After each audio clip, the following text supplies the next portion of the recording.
Good morning, everybody. For those who don't know me, I'm Ron John Lahiri. I am the district membership chair for District 5340. And I appreciate you guys joining us this morning for our first of the year district membership workshop. Um, just by a show of hands, uh, who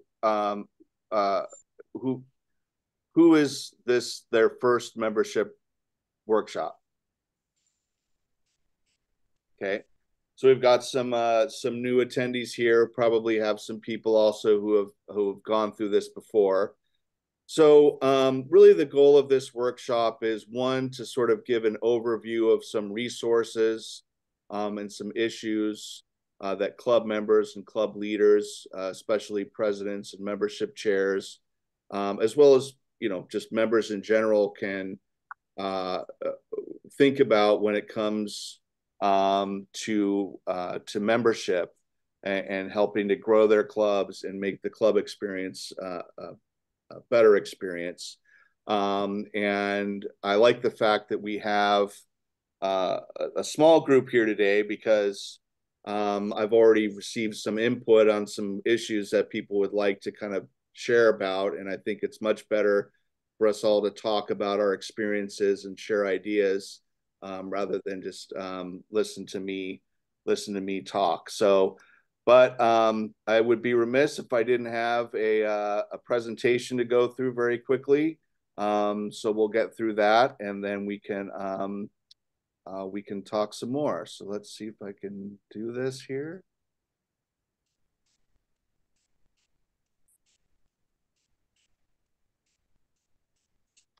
Ooh, Ron John, wow. Yeah, I know, It's impressive. you. That's why they pay me the big bucks, right? Um, everybody can see that, okay?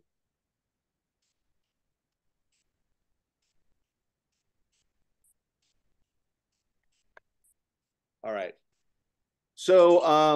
We are all responsible for membership. That's something that's been a theme for a long time. And that means, club members, uh, club leaders are all responsible for, helping to grow clubs and to make the membership experience a positive one for all members. Um, just to give you a sort of idea about who is available to help you in your district leadership team. So Don Phipps is obviously our current district governor. We have Diane Crawford, who's on with us today, who's the district governor elect. Um, Luis Carranza, who's the district governor nominee, and then there's myself. We also have, you also have got your assistant governors who can help you, who I think are regularly meeting with you guys too. And so we're all people who you can reach out to, if you're having a problem with membership, if you have a, problem with a member, or if you just want, access to some resources or, further training. Want to give you a quick um, overview on the state of the district right now. Right now we have current number of clubs is 66. That includes Rotaract clubs. So we've got 59 Rotary clubs, and then the rest are the Rotaract clubs. So UCSD, SDSU, PB Rotaract, etc. Um, 58 Rotary Club. Sorry about that. There's also two satellite clubs. So satellite clubs are sort of offshoots of other clubs. I think San Diego Downtown Evening is one of them. I can't remember the other one off the top of my head, but so we've got a number of different clubs in the district that are serving the needs of our members. Our current number of members is 2,766. We have been overall seeing a decline in members, mostly due to people leaving Rotary, and also a decline in new members. And I think one of the reasons that people are leaving Rotary, which we'll discuss a little bit later, is a lot of the Rotarians who were very active, in the starting clubs or in the 80s and 90s, a lot of them are retiring. People are moving, people are have different changes in life, and so every club is going to go through that. So you're seeing people leave Rotary, and then the real challenge is how do you bring in new members to keep your clubs going and to do all the good work that you do. It's not all bad. In general. Well, that's good. That's good, Ron John, because you're being a Debbie Downer right now. Oh, Can we get to the good part? we'll get to the good part. Thank So you. there are some clubs who have done very well this year, and I'm glad that Jesse Case is on the call today, because she knows that I'm probably going to ask her to speak a little bit. But there are some clubs that have done very well in the past Rotary year in terms of bringing in their membership. And I just did it in terms of percentages, but Jesse's club, Mission Valley Evening, has had a 53% increase in members this Rotary year. Rancho Santa Fe is doing well. Vista, Coronado Binacional is up 11%, and San Diego Paradise Valley is also up. So by looking at this list, it's not one type of club that is growing. These are different clubs that service different communities that are of different sizes, but they're all seeming to be able to, expand and grow and attract new members. Ron John, it's interesting that three of them are evening clubs. Yes, that is true. That is true. And I think, we were talking about sort of the morning clubs, but I think it's going to be how you cater to the people in your community, and how clubs are able to make it convenient for people to come to meetings. So, and definitely, Mission Valley Evening, they're located in a very good spot. People from downtown, people from Hillcrest area, who are commuting to work or what have you, that's a great place for them to meet, after work. And so why do members stay in Rotary? One of it is the clubs, the club's positive impact on their communities, friendship and fellowship, learning new things, having engaging speakers that present interesting topics of discussion. Hybrid meetings are something that I think, a couple of years ago, that was all very new, and we weren't sure how that was going to work out. But now I think that, hybrid meetings are here to stay.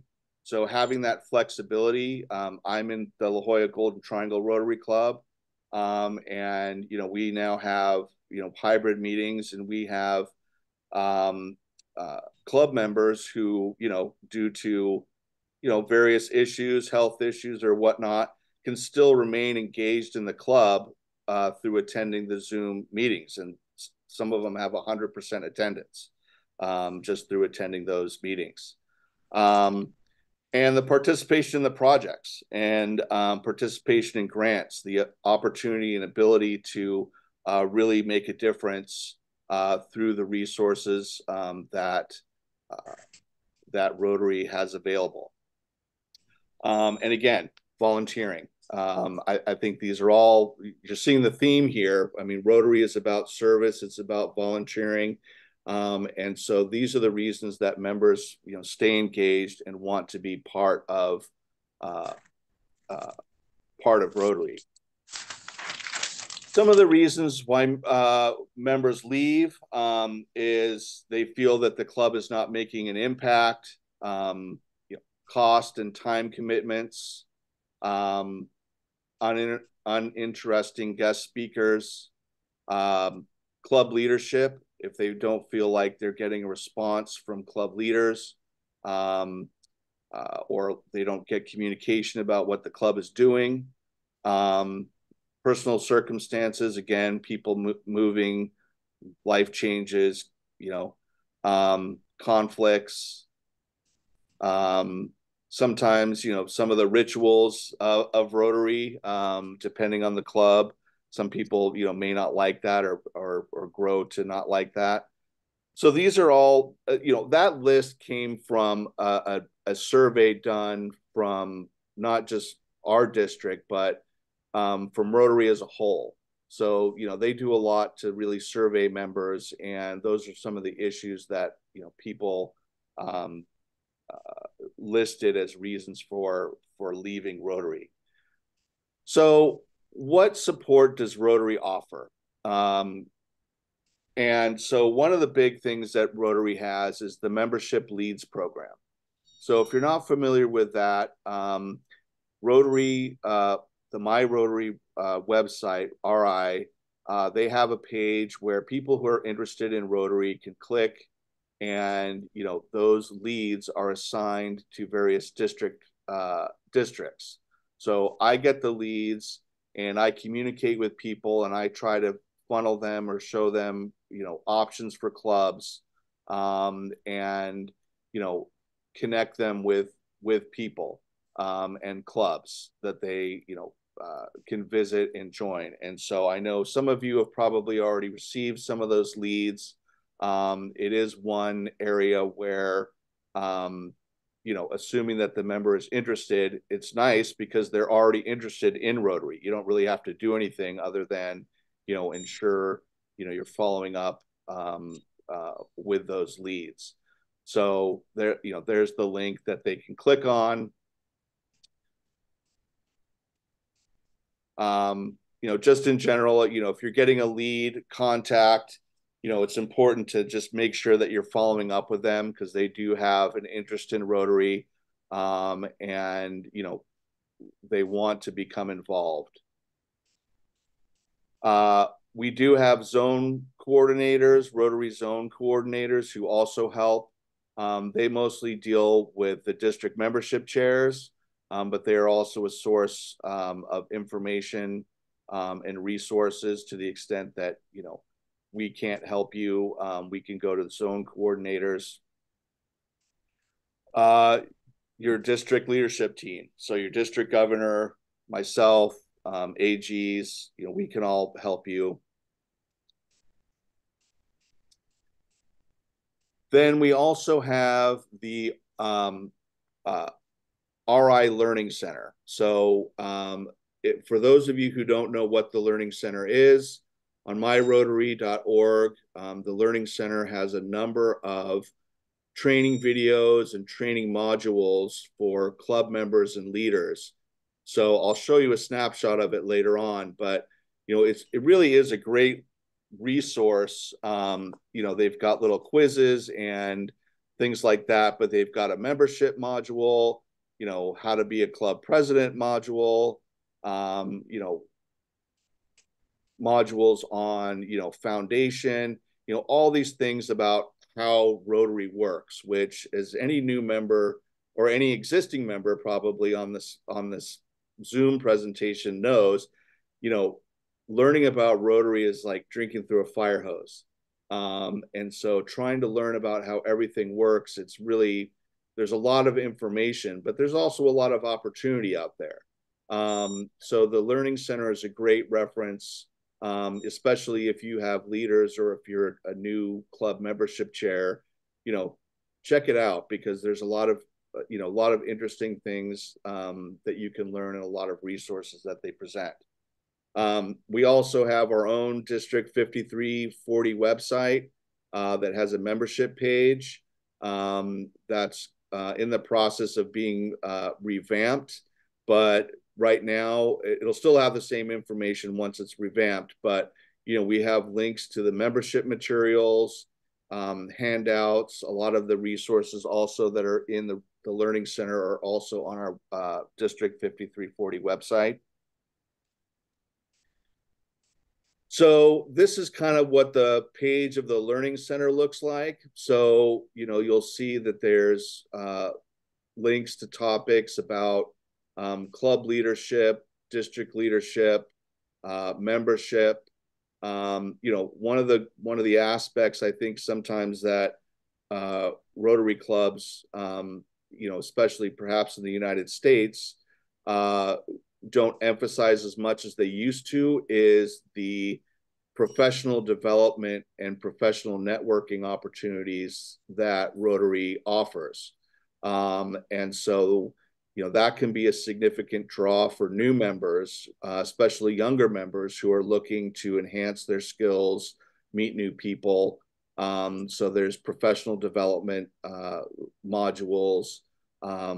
If you want to know about public image or branding or marketing your club, there's modules on that.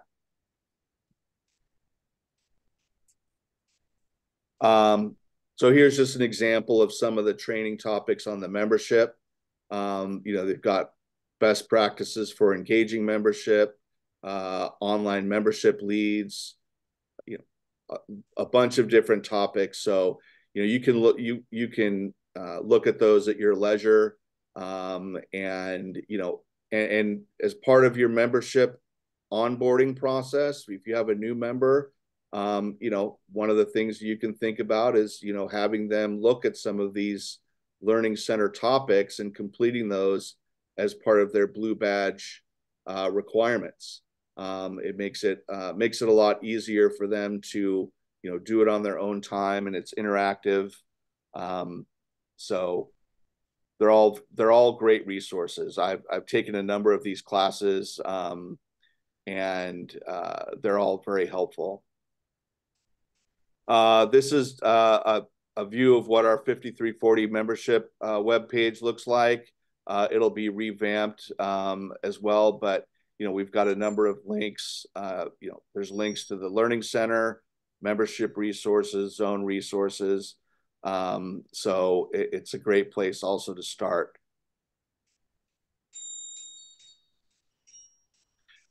So the question is, that we're often asked is what can we do to grow Rotary?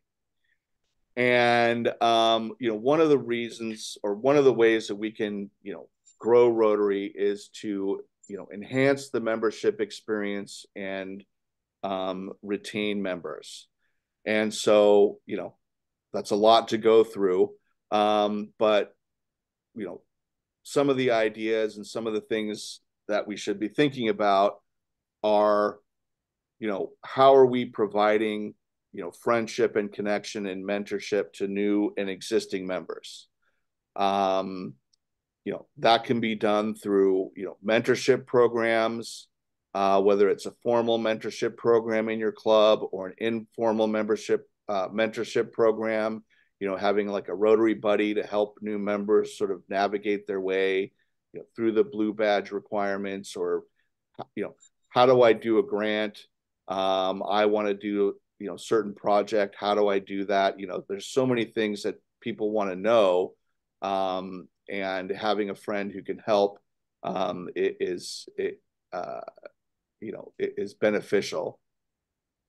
Orientations. So if you have new members or a group of new members, doing a formal orientation or a fireside chat is now easier to do. I should say it's easier to do via Zoom rather than in person.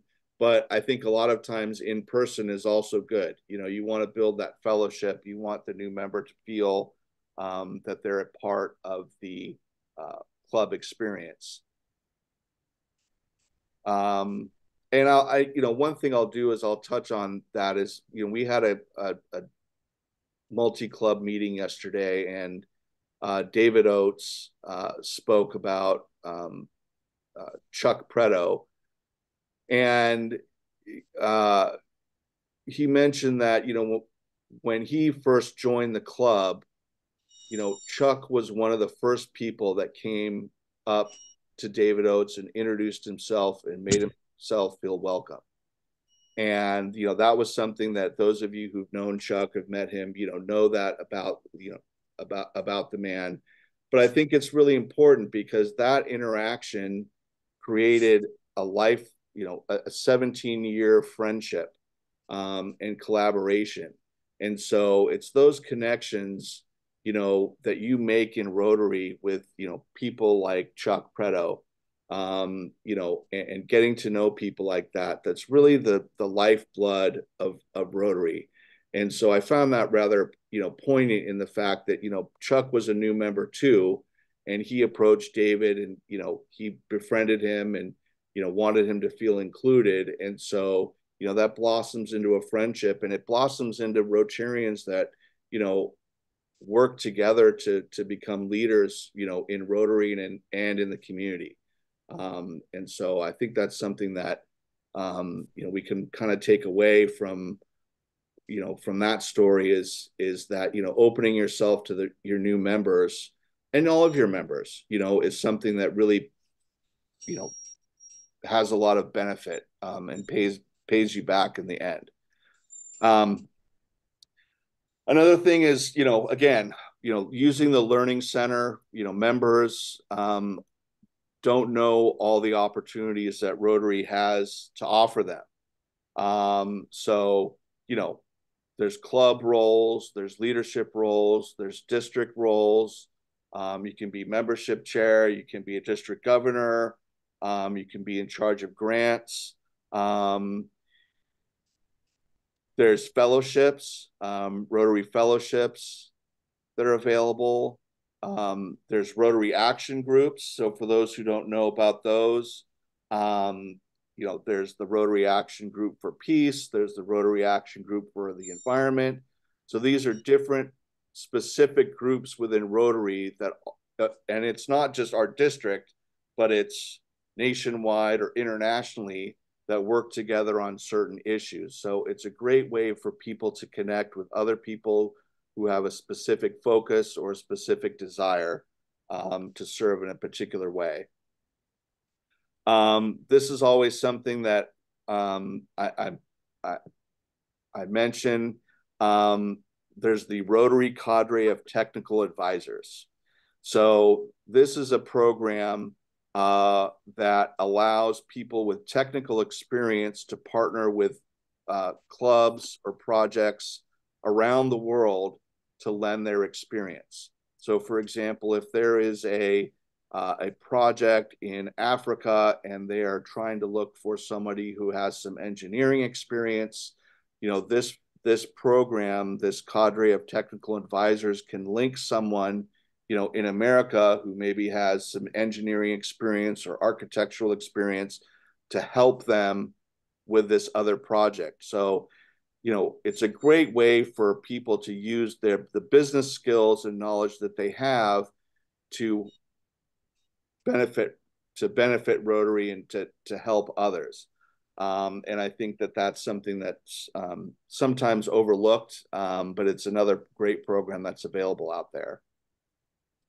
And at the end of the day, membership in Rotary, for all of us, it's a choice. We choose, to,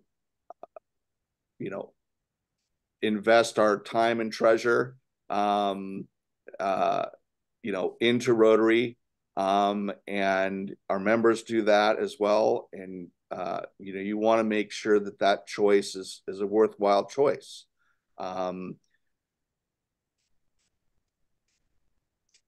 So developing your pitch. So, one of the things that I learned from Chuck, from, talking with him is, he was very passionate about talking about what Rotary meant to him and why he became interested in Rotary. And everybody has their own reason as to why they're interested in Rotary and why they became a Rotarian. And so, how your club or how, you as a member approach someone um, to talk about Rotary is to make it personal.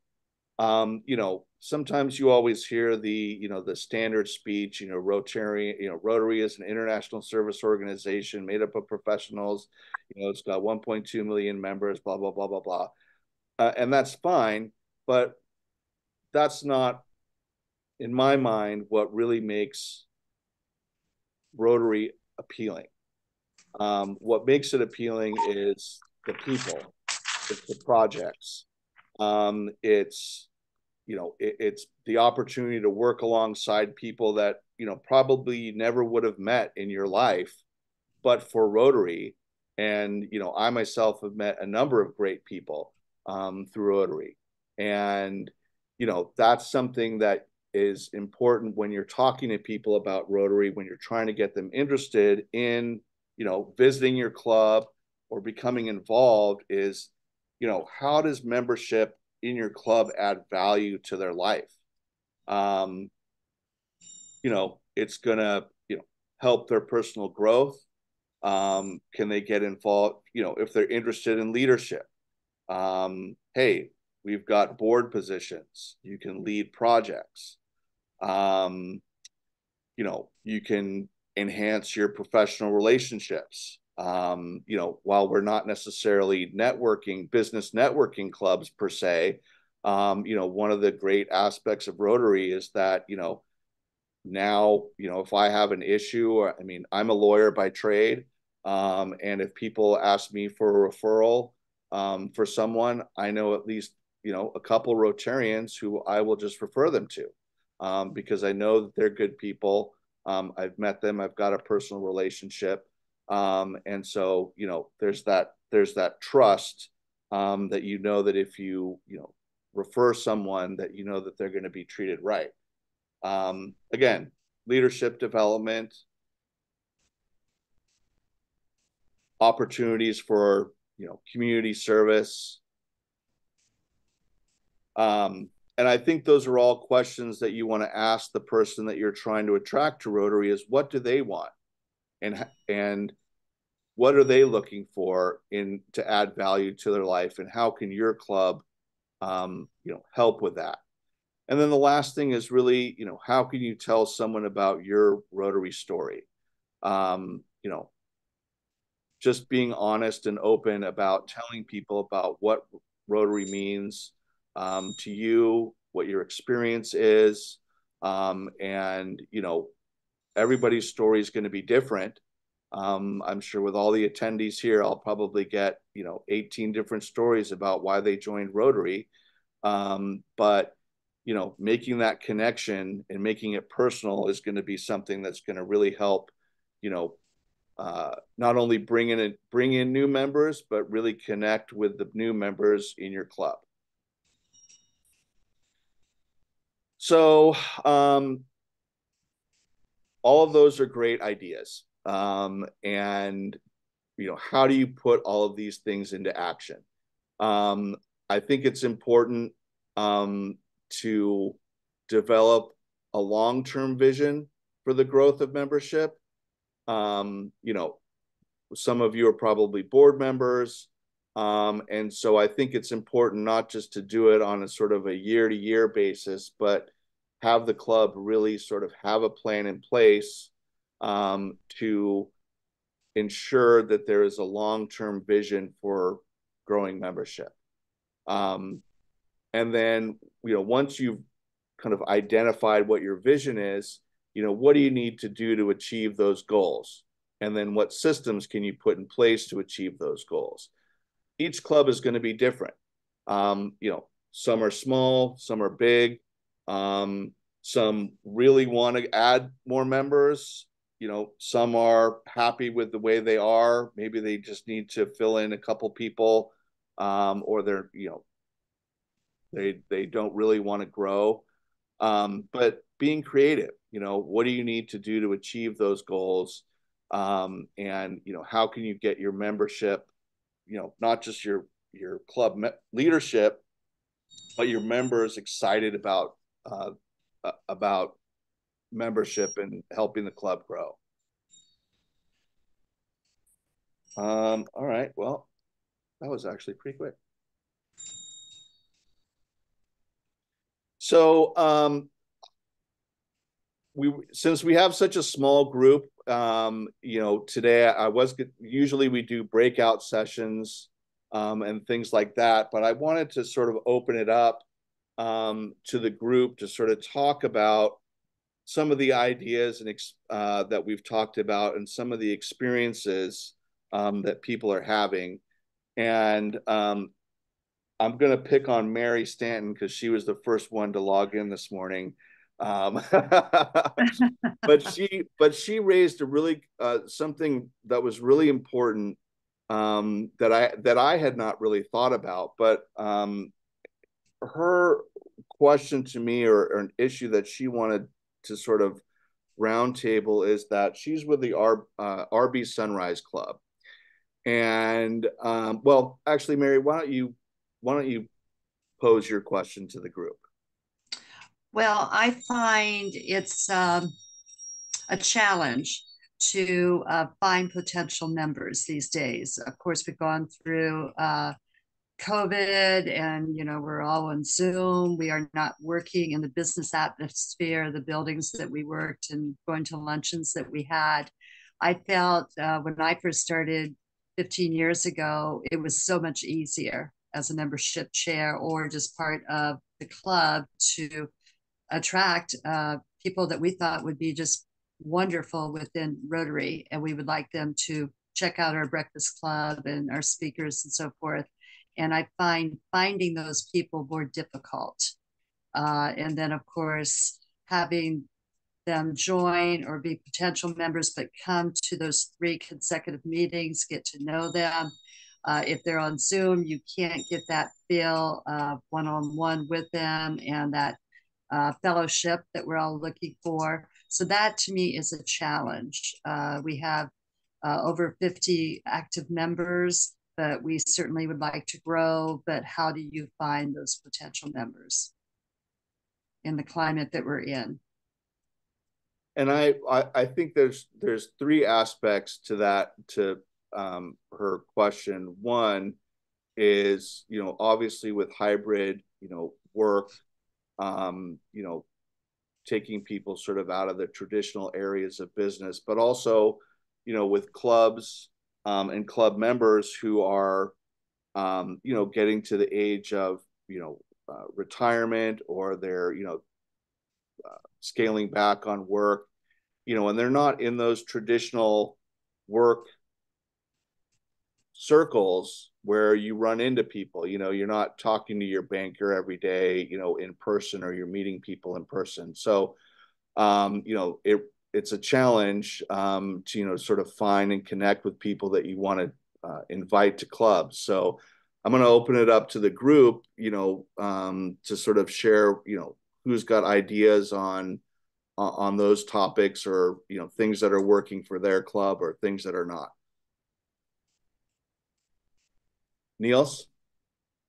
Yeah, so nice meeting here. So Mary, you mentioned the word "in this climate," sort of brought something to mind. I'm the Solana Beach Eco Rotary Club. We are, of course, a cause-based club. Our 100% focus is on the environment, climate change, global warming, and all the rest of it. I've added 2 new members as recently, and I have 3 lunches set up with others that are interested in our club.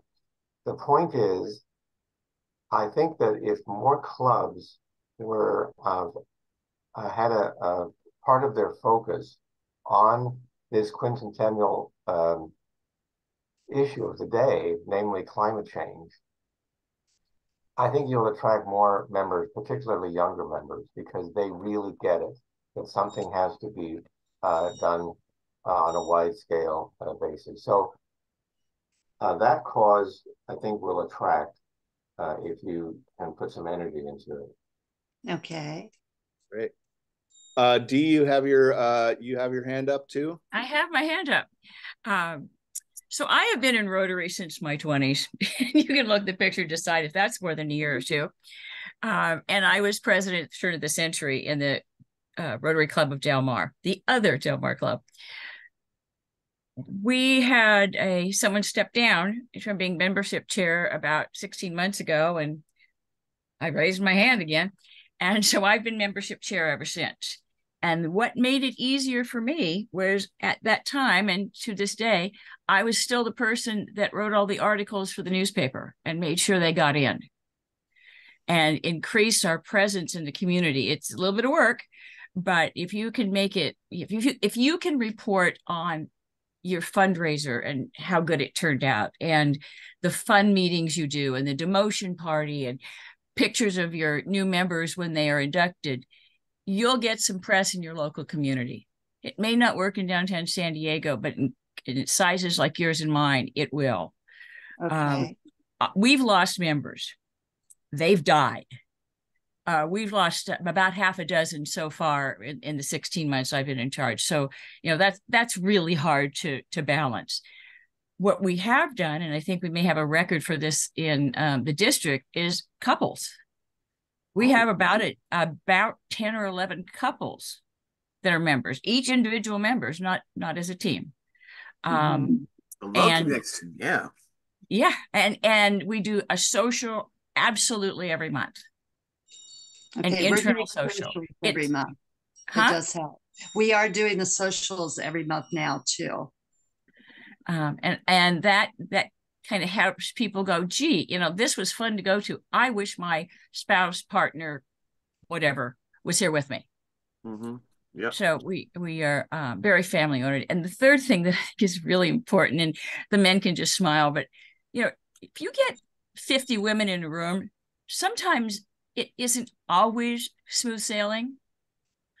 Our club, everybody likes each other. And we recruit for that. We recruit for people that we like being around and who like being around us. Uh-huh. And that's my 2 cents worth for the few years I've been at Rotary. Okay, thank you. John, you have your hand raised?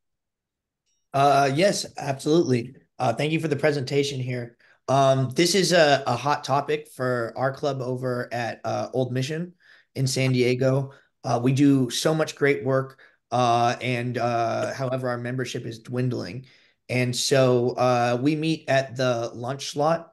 And so something that I'm working with our membership committee to implement is more business networking. I went to the Escondido Club to give a presentation, and they great membership there.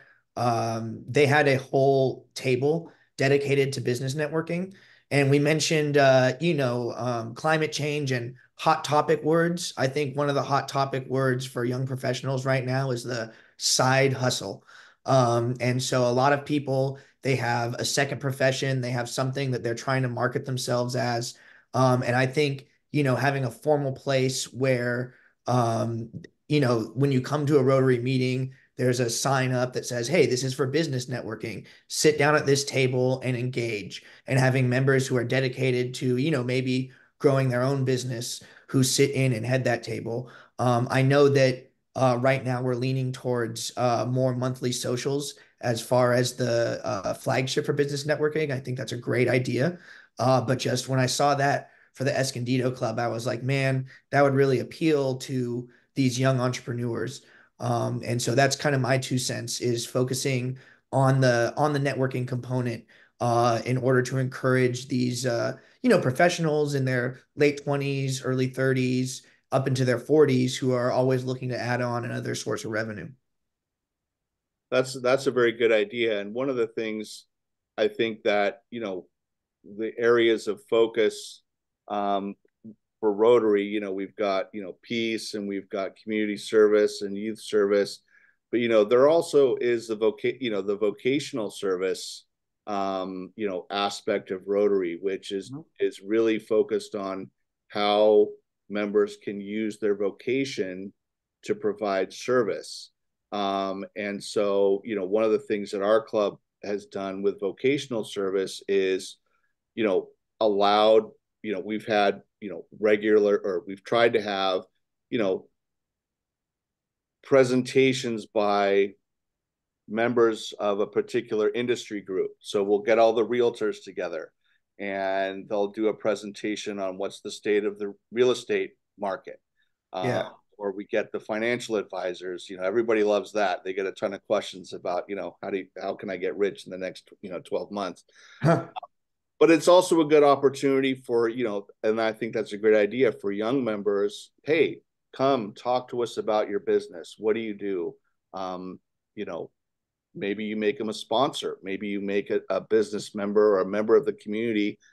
If you're trying to attract a corporate membership, say, hey, can you be a sponsor of our club?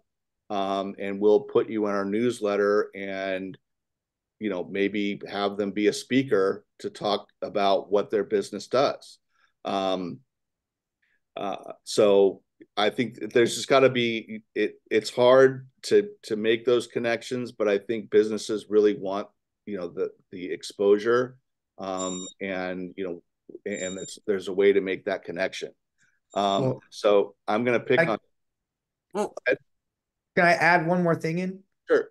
Just that my apologies. It's this, another thing I'm really big on. I do business consulting, and something I work with a lot of entrepreneurs who are working on their first or their second business. And I really encourage, especially small business entrepreneurs, to get involved in volunteer marketing. I think it's an excellent opportunity to, not only get involved in the community. I think entrepreneurs, they really care about the communities they're in. They care about their city, and they're looking to foster those roots. So I always, use that as not only are, you marketing your business and yourself, but you're really doing something that the community is going to see. Wow, this is a great person. This is a cause. This is a person who cares about causes more so than just their business. So, and it gets your name and your picture out there when you posted it on Facebook. No, that's definitely true. And it's sort of a synergistic relationship. Rotary benefits as well as the person, again, goes back to their personal growth and professional growth. I love that word.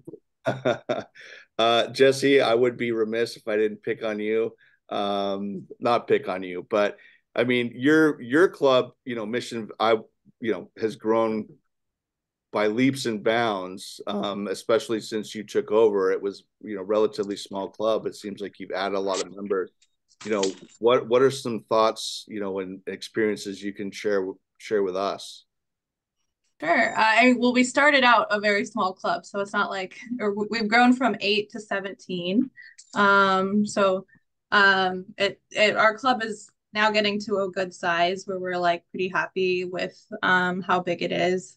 I think one of our biggest selling points is we just have one meeting per month. We don't try and have a bunch of boring business meetings. We just pack it all into one meeting. And people still want to like spend time with each other. We a lot of the time now we have like after parties after the meetings where folks go out to drink. Because we meet at the library, so that's not an option. We also have one volunteer project every month and a social every month. Sometimes we have more volunteer projects per month. Our club really likes to volunteer and get out in the community. And that's really a selling point for them as well. We've kind of gotten the club to a place where our members are excited about it and want to invite their friends and family to check it out and come to our events. Julia has brought on 2 new members for us and has like 2 more potential members just from her own personal network. I think we're good about like following up with people when they check out our club and checking in with them, inviting them to a next event. We're a pretty low barrier to join. We just require attending one meeting, one other event, and paying dues. We don't have an extensive Red Badger process. We also don't do really any of the old tradition type things. We don't sing, we don't do the pledge. We just kind of get into the meeting and keep it all relevant to Rotary.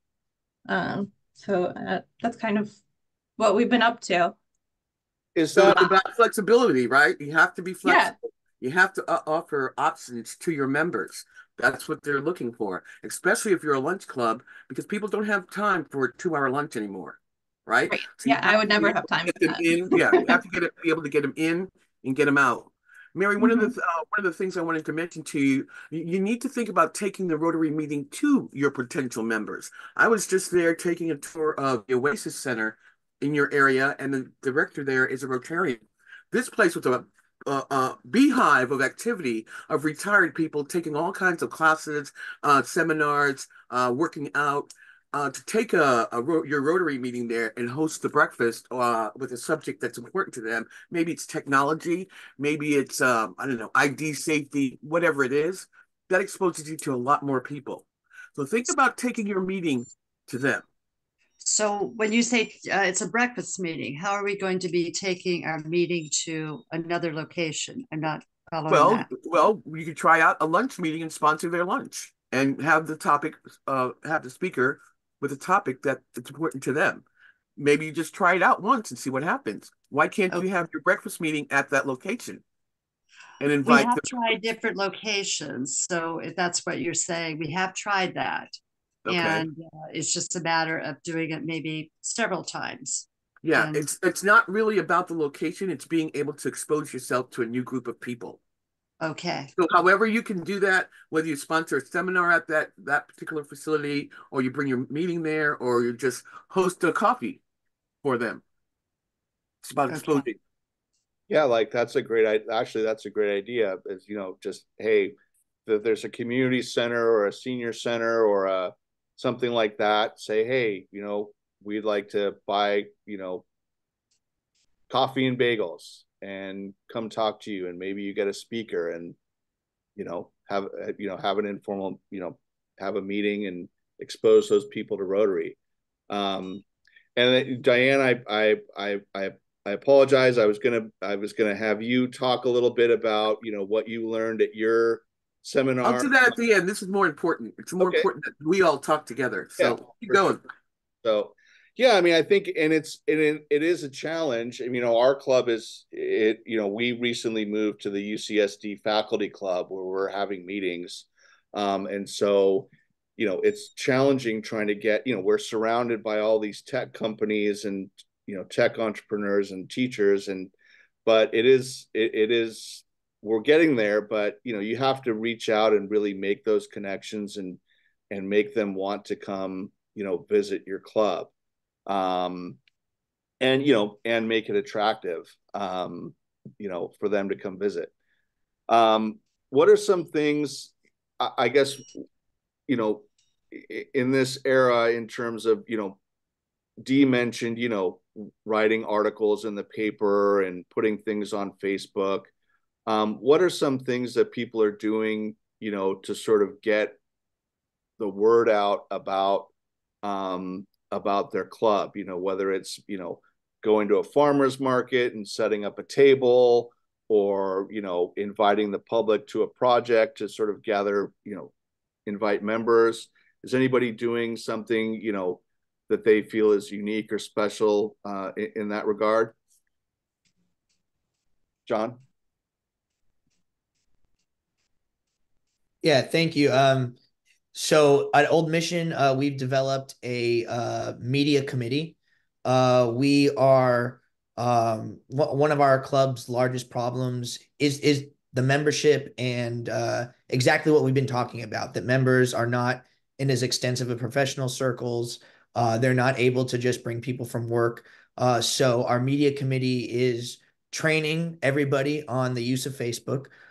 So then we have dedicated members taking pictures of the presenters, of our hosts, putting them up onto Facebook, dedicated members to respond to Facebook inquiries, making sure that, every week there's a call to action on our page that says, hey, join Rotary, text here, call here, click here.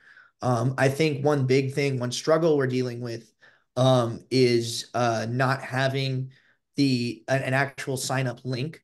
That right now the process to register is kind of, through a series of personal connections. And I think that would be a great thing to work on, is a, just general link where a member can, come and put their own information when after seeing they see a cool video about our Christmas gift wrapping. And so then they can go put their information in and get a contact from a Rotary member online. No, that's definitely making it accessible and making it easy for them to get in touch with you is very important. Dee, you've got your hand raised. Yes, something John just said. I have nothing to do with it, so I can brag. Our club website, rotaryclubdelmar.org, is amazing. Copy it. We put some money into setting it up, but it has, I think, everything somebody would need: an existing member, a new member, somebody just being a looky-loo. That's pretty invaluable. Great. We'll check it out. All right. I'm going to start randomly calling on people. I'm going to call Vincent. How are you? Morning. Good. I am here, just hiding. Oh, no worries. No worries. I'm with the Rotary Club of La Jolla, okay. La Jolla Rotary Club, and I jumped on because we have a lot of conversations around this topic of membership. For those that know the club, it's definitely an older club. It's been around a long time. We've really struggled to recruit, but particularly to keep younger members. So we have brought on some younger members I've only been in the club about 3 years. We've brought on probably a handful, half a dozen younger members, and they don't last. They don't last 2 years. I really like what Jesse had to say. I think our club talks about moving in a less traditional fashion. The only problem that we're seeing is disenfranchising the existing membership, right? Because we have so many longtime members. If we say, hey, we're switching from lunch to morning meetings, we don't want to lose what we have. So how do you balance change is really what I think we're looking to address. Well, I guess the question I have for you is, why do you think, in your experience, why do you think these younger members aren't staying with the club? Well, I mean, I think it's been brought up a little bit. It's a pretty traditional club. Like to come to a meeting, it's 2 hours in the middle of a Tuesday, right? That's a struggle for people.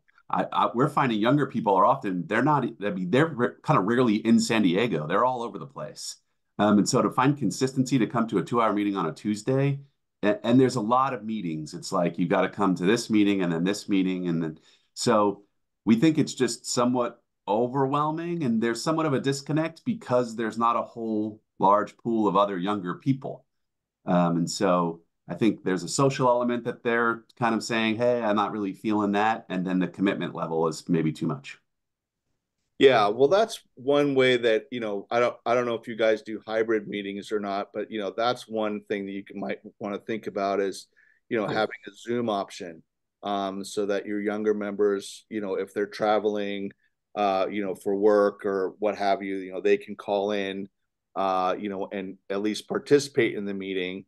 And then, maybe rather than saying, hey, we're going to shift from, lunchtime to a morning, meeting, maybe say, hey, once a month, we're going to have a meeting that's after work, or a certain time where you can get people to maybe be able to come, or maybe you do one meeting, a morning meeting, and not completely, make a huge change that's going to be disruptive to the older, more experienced members, but something that is a happy medium, kind of turning the ship just a little bit, rather than trying to stop it altogether. So but I mean, it is, that is one of the challenges I think a lot of clubs are facing, and I'm sure some other people on this call have the same issue, is you're trying to bring in younger members, and Jesse seems to have adapted a little bit to that, by reducing some of the formalities and adjusting the meeting schedule. But obviously her club isn't as entrenched, I use that word, as like La Jolla or Club 33 or something like that, where you definitely have an established group of members who want a certain experience. But I like what I heard earlier too, in terms of a focus on a particular issue, because I think when we are attracting younger members, they do want their time to be worthwhile in terms of service, less meeting and more impact. So sometimes I think with Rotary, and I experience this, Rotary does so many things that it can be like, well, what's the one thing that I can, what contribution can I make? And so if we could be more focused on, our club is addressing, maybe it's not one, but here's 3 issues. Which one do you want to tap into, and truly give them purpose in that space? But we haven't done that. That's an idea that's generating from this call. So thanks, everybody. Yeah. Do you guys have a young professional classification? You have to have young people first. Well, that's true. I guess it's which comes first, the horse or the cart. I'll tell you, from at La Jolla Golden Triangle, we do have a young professional membership classification. I think it's up to about 35, but it's reduced dues, reduced attendance requirements, and they're still required to participate, but it makes it it's financially less of a burden. But then also they don't feel like, oh my God, I've got to be here for like every meeting. And if I don't make a meeting, I'm going to get charged for breakfast, blah, blah, blah. So, maybe having a different membership structure where you can make it more flexible and say, hey, as a young professional member, you're only required to attend, 1 or 2 meetings a month. And we have a Zoom option or something like that. So making it, making a different classification, might be something you want to think about. I did want to bring up, I haven't heard anyone mention tapping into Rotary alumni, like your past RILA participants, your Rotary Youth Exchange participants, Yep. scholarship recipients, Rotaractors. Those folks are people that care about Rotary and know about Rotary, and would be much more apt to joining a Rotary club, I would say, than someone who is completely unfamiliar with Rotary. So those are some of your like low-hanging fruit that I recommend. They've already How been did you get the list of those folks in your area? So actually, it's on the Leads page. Go, Diane. Yeah. You can pull down your own alumni list from the Leads page on Rotary.org. We're already Rotary customers. They're the best people to go back to for speakers to come back to the club to tell them how we impacted their life, for potential members going down the road. You don't have to sell them very hard. They already know us. Let's see, who should I pick? Ryan. There we go. We're an older club, and I've heard a lot of what was talked about today, and have been considering in doing a lot of that. But we're pretty flexible on when you show. We don't go to a restaurant. We have luckily a big conference room we use. We cater in our lunch. If you're not there, you're not there. You don't pay. Mm-hmm. And that makes it easier on people who can't make that meeting. If they have to leave early, they do.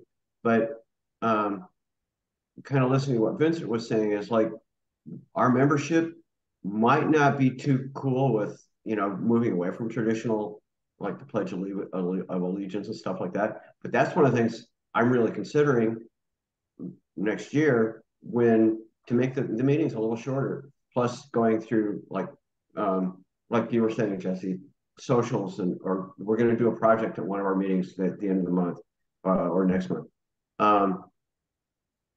I think we do need to mix it up, but I don't want to, like Vince was saying, I don't want to alienate. I don't want to lose what we have. So I think and you were talking about having a younger members group. I think if we can invite our younger members to coordinate with our older members who have been in business for 40 years, they gain a lot by that. Yeah. Yeah, I mean, that's something that, I mean, from my experience, and I think from other people too, is that, there is the service aspect, but it's also the connection aspect. I mean, that was one of the things that drew, me to Rotary. Apart from the fact, my mother was a Rotarian, and, other Rotarians were trying to get me to join, but that was one of the things that really attracted me to it, because all of a sudden I was in this room and I was, meeting, business people in one area, and a doctor, a researcher in another, and financial planners, and, you know, um, eventually, and you learn from each other. And I could see, and, as a younger person, whether, if I was 20 or, I mean, that's the thing I think about is, man, I wish I had done this 10, 15, 20 years earlier, because the connections that I would have made, and the friendships that I would have made, would have possibly, changed the trajectory of my life or my career, or what have you. But I mean, that's a selling point definitely for younger people, is not just, coming to lunch, but hey, you're going to connect with people who, especially in La Jolla, I mean, a lot of those people have been in San Diego for a long time, and they know a lot of people, and, they have a lot of influence. So what better opportunity to sit down and have a cup of coffee with,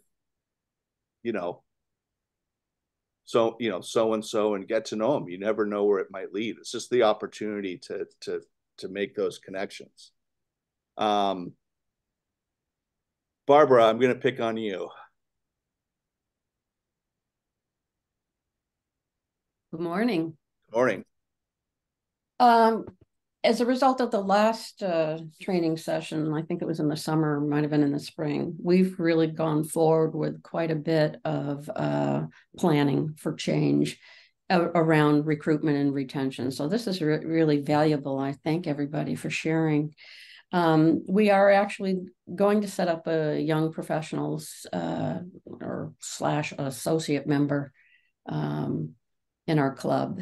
And we have put forth a few of the short-term changes that were identified. What we did is I've collected over probably about a 14-month period, a lot of commentary from members, what they liked, what they didn't like with the club experience. And we also, in November, we did a brainstorm session with newer members, anybody 3 years and under, and to help us with club experience and recruiting. And these are the people that are more still in the workforce. We have an older club where our average age is 73. So we're looking at a lot of challenges with attendance and such, and departures. So some of the short-term changes that we've instituted, we're getting pushback. It's really hard to get buy-in. We just keep explaining the need for change. It's more inclusive. There's a lot of people in the club that, it turns out, don't like some of the rituals and so forth. And boy, but trying to remove them is there's a little bit of a backlash, but I'm confident they'll come along with it, because it's important for the older members to realize, if they really love the club, they have to be helpful in sustaining it. That's the legacy at this point, is to help keep it going when they're no longer able to be members. So that's a good point, Barbara. You just can't keep talking about it as it's happening to you and not do anything.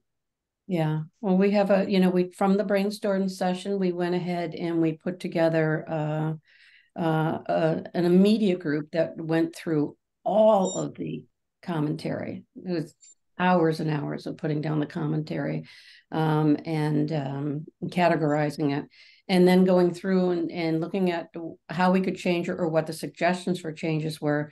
And we adopted them. And, we adopted them, what's short-term, what's medium range, what's part of a 5-year plan, basically. And there are 4 of us, 4 senior leaders of the club, that are each taking action steps now to whatever initial, additional research is needed before we actually, or to develop a strategy and action steps for each one of them. So, it's over 5 years. So it's not like we're going to have to do this all at once, but we just went through that first short-term one, and it's, trying to get through a little bit of the pushback is intimidating, but we're not doing too much at once. So that's good. Emily, I saw you nodding your head and with what Barbara was saying. Is there something that's resonating with you? Up, you're still, your audio is not working.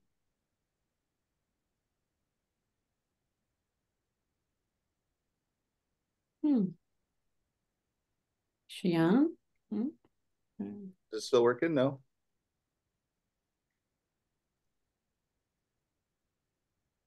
All right. Well, while you're fixing that, let me pick someone else. Art. If you could tell us what club you're with. Yeah, I'm with the Encinitas Coastal Rotary Club. We're a club of about 45 members. The thing that has worked for us, where we are able to get a new member and keep them and they stay, is if they're a friend or acquaintance of an existing member. We all say if you can bring somebody in that they seem to stay versus somebody younger, newer that doesn't know us. So that's worked for us. The other thing that we're looking at doing is changing our webpage. The lady from Del Mar, I'd like to talk to some more about what they did. We would like to develop a webpage that's more user friendly, and that when you Google volunteering or you Google community involvement, that Rotary comes up. Right now, we don't come up. It's not there. And so I think that's important for our club, is to get our name out there. We've also done a lot more with our Facebook page and a lot more with the Encinitas Advocate, a local newspaper where all of our events are now being publicized there. We've got great support from them to put in everything that we do. And we've got a few people that have showed up at our Rotary Club. I saw you in the paper. What do you do? And so that's helped us. Great. Emily, can you hear me? Yep. Okay. Yeah. So Barb and I are co-chairs for membership with the Rancho Bernardo Noon Club.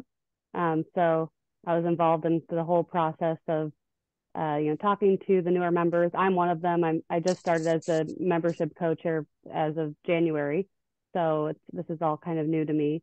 But some of the things I think about with the age of our club and the pushback that we get on some of the changes, like one thing that we've implemented after our discussion was to add an additional evening meeting every month, right? So we have 3 noon meetings and 1 evening meeting. And so for February, we're going to have 2 noon and 2 evening meetings.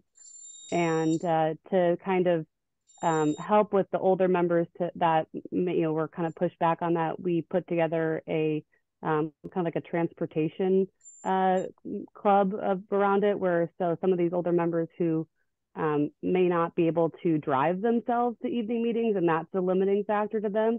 So we've kind of put together a transportation committee where we have other Rotarians who will help go pick them up and drive them to these evening meetings in order to kind of make them not feel as much that they're being excluded because maybe they don't like to drive at night. We'll bring them to the meeting. So we want to make sure that we can get the younger people in, because a lot of our members have expressed, we have some teachers. For me too, it's hard to get away for every Thursday at noon. It's hard to do that. So adding more evening meetings for me is way easier for me to attend. So trying to kind of balance that out by adding that thing to bring the newer members and working members in, but also to the older members, hey, we'll come pick you up. So you don't have to worry about that. If anyone needs a ride, let us know and talk to the transportation committee, and someone will come pick you up and drive you home. That's great. What club did you say you were with? The Noon RB Noon Club? Yeah. Okay, great. I missed that part when you started talking. Thanks. And I think that's great, because that's definitely an example of helping, younger professionals or younger members connect with your older members, because, if you're driving someone to and from a meeting, you can't help but, talk in the car, or, get to know each other, so it's sort of bridging a gap, and providing, that connection and that help, to kind of bring you guys all together. I think that's great. Who else can Dawn, I won't get to everyone. I don't necessarily know, but Dawn, I'll ask you. Do you have can you share with us a few thoughts? Good morning, everybody. I'm new to Rotary. I just got my red badge, I'm going to say, at the end of October. What I can share with you is basically how I found Del Mar. Del Mar, I'm in Del Mar weekly. They happen to do it during lunchtime, which works for me. One of the things I was just thinking after what Emily said was some lunch meetings and some night meetings. Lunch meetings definitely work for me. Night meetings wouldn't, because my kids are in sports.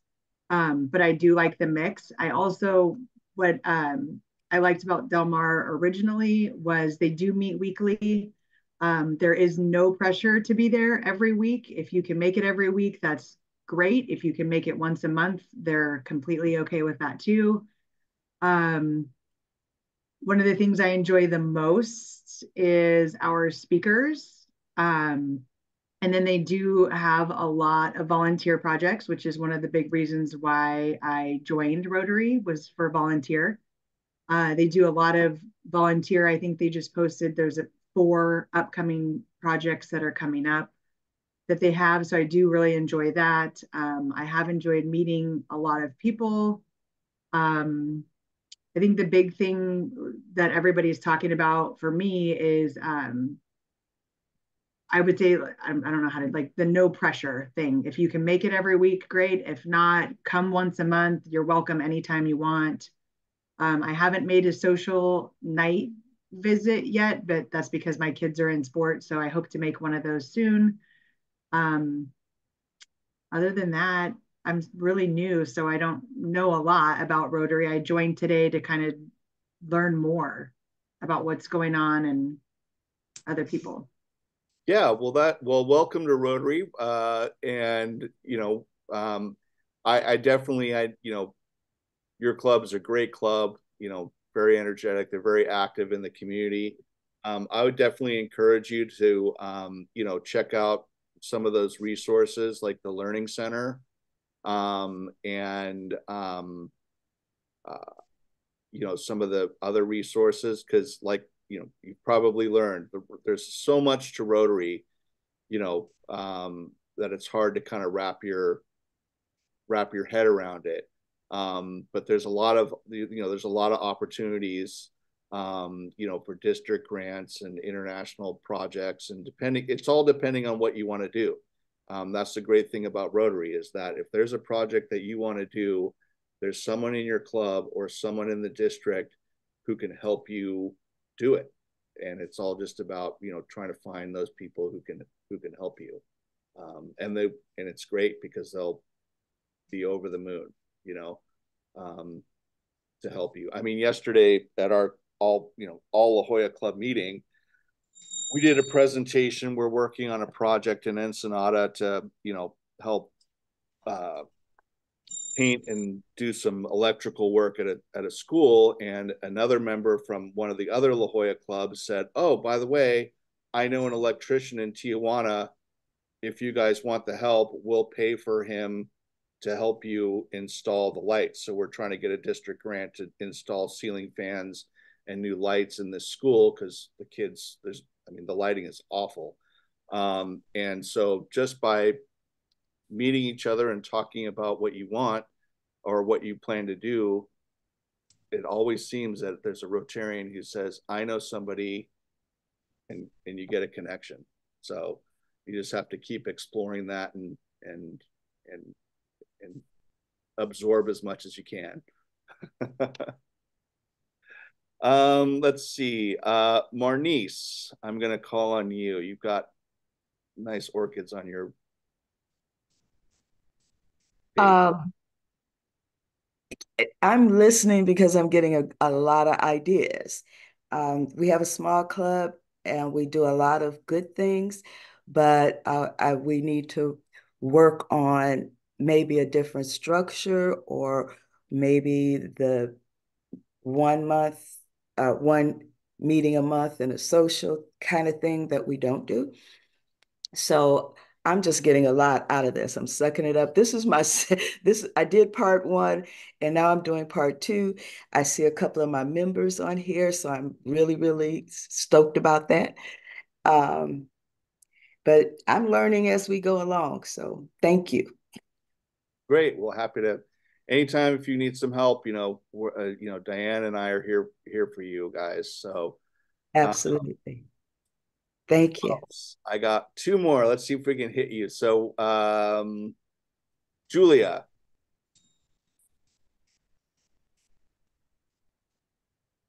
Hi, I'm with Mission Valley Evening Rotary with Jesse, and I just rejoined Rotary this summer.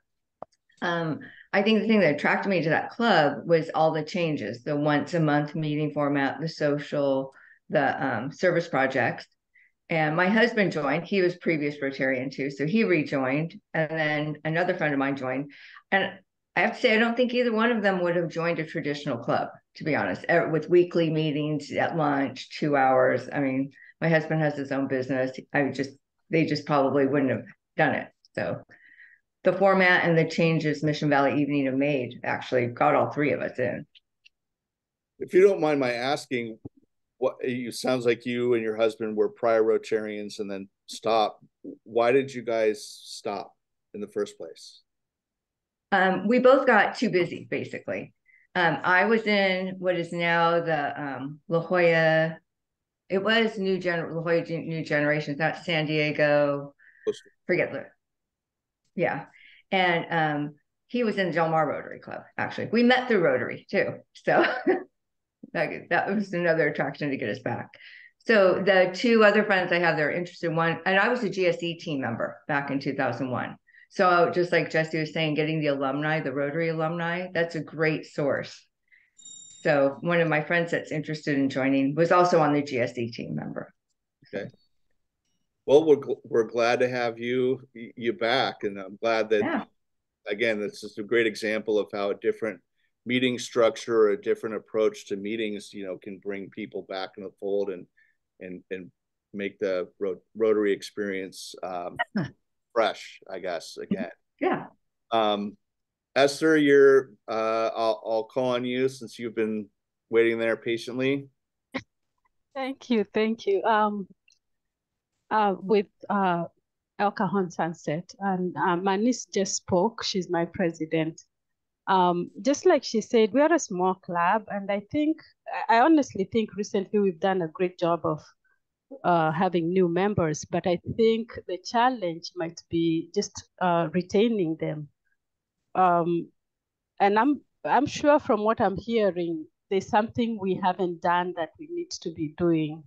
I like the fact that we meet twice a month, but I think the social aspect of it in our club is missing, where we can just do social rather than just meeting, because I think the way our meeting is structured, it's meeting and business on what we're gonna do, what projects we're working on, but I think we're missing that social aspect that I think is a good thing for the members. So I'm looking forward to being part of that. Marnice, I'm sure you can hear me.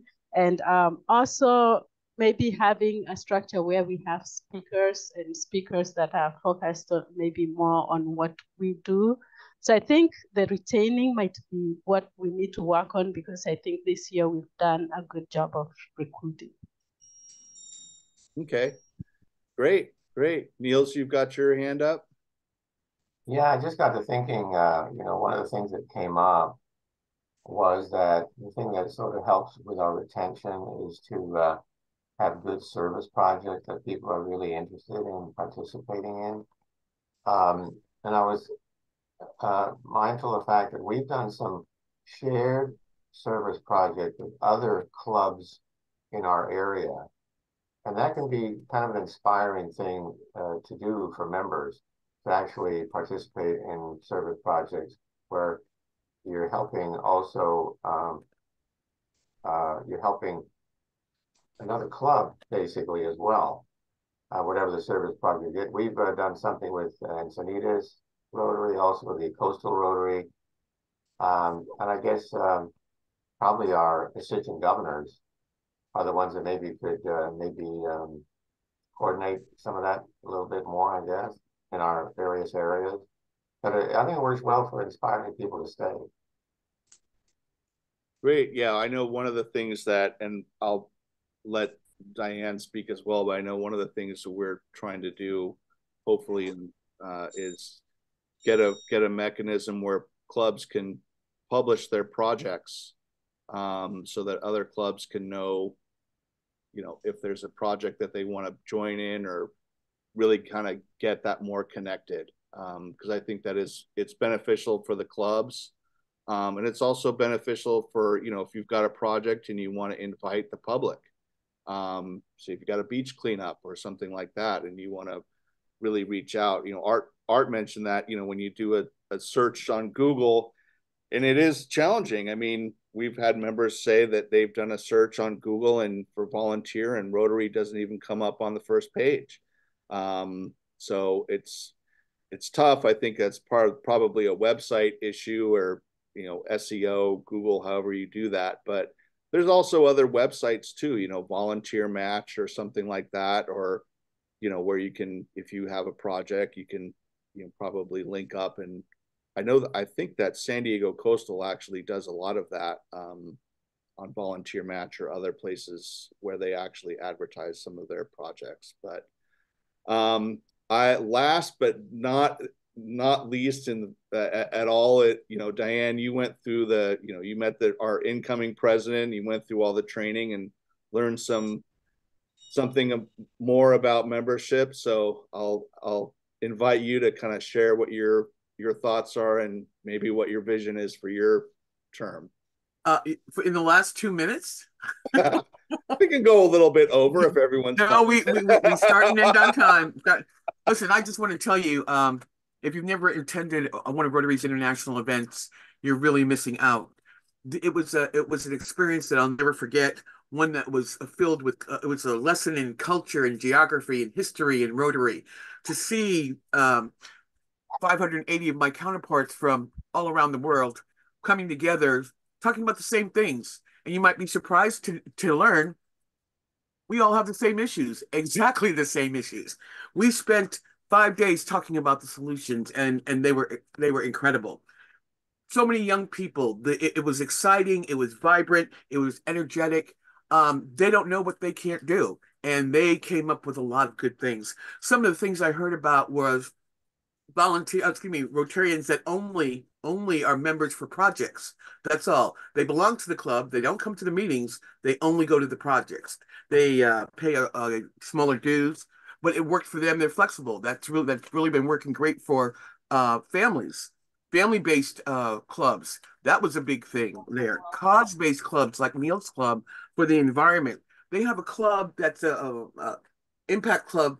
It's the Rotary Club of Human Trafficking Canada. That's all they do is teach about human trafficking, projects in human trafficking. You can be whatever you want to be. They have a club that is a disabled club. Not that they're all disabled. There's a variety of people in there. People in wheelchairs, people that have been wounded in the war, blind people, people that are hard of hearing, all working in that community to help other people like them to in sports, in education, in adapting to their new environment. The ideas were endless. They were endless. You can be whatever club you want to be. If it's not working for you, try something new. There are spin-off clubs that, like Jesse was saying, the real popular thing happening right now is the flexibility. You have to give your club members some options. My club is the same way. We have one physical meeting a month, one Zoom meeting, one project, and one social. And everybody is always there. It allows us to continue to have our personal lives, our business lives, and participate in Rotary. So think about other options. And the last thing I want to tell you is we have to stay focused on the member experience. Is there value for them being here in Rotary? Is it worth their time to come to the meeting and spend $25 for lunch or whatever that amount is? Are the speakers relevant? Are your projects relevant? Everything connects to everything else. We have to do a better job at telling our story. When we're in this environment talking to other Rotarians, we get excited about the projects and about Rotary. We can't wait to tell you what we're doing. We need to do the same thing outside of Rotary. We need to spread that word and tell them about what we're doing. You can't just walk up and join Rotary, as far as I know. You have to be invited. Somebody has to extend an offer to come to a club. I talk to district governors who have clubs that don't invite potential members to the meeting. They invite them first to 2 projects so that they can get engaged in the work that they do. Then they invite them to the meeting to meet the club. So they usually come, right, Ron John, for the projects? Yeah. Get them in the projects first. Let's see if they come back, and then bring them into the meeting to see what Rotary is all about. That's what they fall in love with. It's hard to talk about Rotary worldwide to a potential member. They don't have a clue. They usually don't have a clue. They're buying you. They're buying your club. They're buying the opportunity to serve. So keep that in mind. These sessions right here are invaluable. Everybody has a different idea. Nobody's, and everybody's right. So just keep trying what you're doing. You're going to see in March when you do the district training assembly, I've been working really hard on tools that Ron and John have been talking about for our members, from an outward-facing membership page, so that when they come to our district website, they click on info and they go off to just information about what we do and who we are, not everything else that's on the district page. We've just about finished the process of putting together a member directory, a business directory, where all of our Rotarians can register their business in the directory, and we can start doing business with each other. That's the benefit of that networking we were talking about. We are expanding the speakers board so that you guys have more speakers to choose from. And we're going to start a monthly new member call. Every month is going to be a different subject. What we're finding is the clubs are struggling, especially if you're small, to do all the training. So we're going to help you out and sponsor a monthly training for your new members so that we can help you get them up to speed about Rotary. So we've been working really hard. We've been listening to what you've been asking for. There's no one solution. We got to try everything. And I appreciate all the work that you guys are doing. I'm excited about this new year. We should have 5 million people in Rotary. When you tell our story, who wouldn't we want to be part of it? Come on. But we got to tell our story. We got to get excited about Rotary. You got to sell Rotary. So you guys, thank you very much for inviting me, Ron John, and let me eavesdrop on the session. Now I've got some ideas, even I can learn, to take back to my club and try some new things. Well, if there's one person who always gets me excited about Rotary, it's you, Dan. So I'll tell you that this is an opportunity. It's incredible what we do. And we focus too much on membership is a problem for everybody. It's always going to be a problem.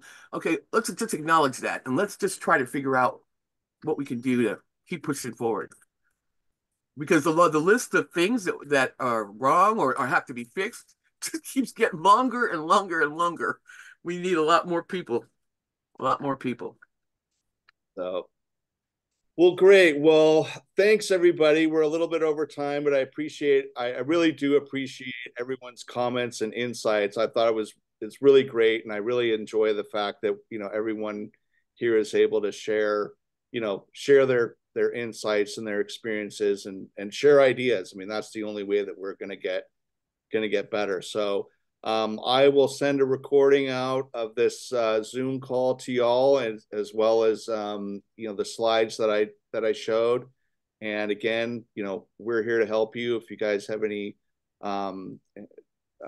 need any help or want any more guidance, feel free to reach out to myself or Diane or anybody on the district team. So hope you guys have a great rest of your weekend, and stay dry if it's going to rain. So thank you very much. So much. Thanks, Thank John. you. Thank you. Thank you, everyone. Thank you.